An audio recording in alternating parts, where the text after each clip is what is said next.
sport on minu jaoks eneseväljendamise võimalus.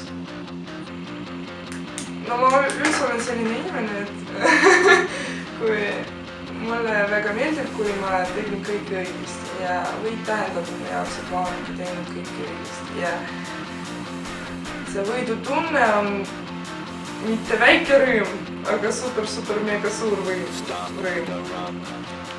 Võit on ikka väga tähtis spordis, ma arvan, kuid see ei ole peamine asi. Pühendun just rääkimisele, sest see aitab mul elus paremini hakkama saada.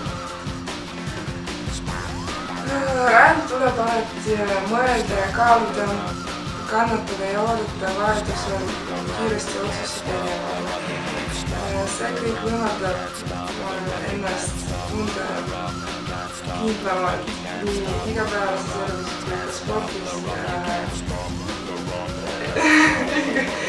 ja igaühes muus eduvaldkonnas. Viha. Ma tunnen viha, kui ma kaotan ja see motiveerib mind paremaks muuta.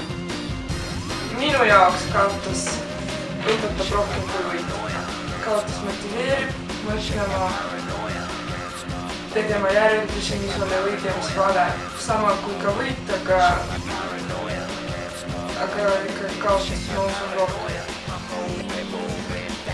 Tahe on keha ja hinge kui terviku läbimõtlus.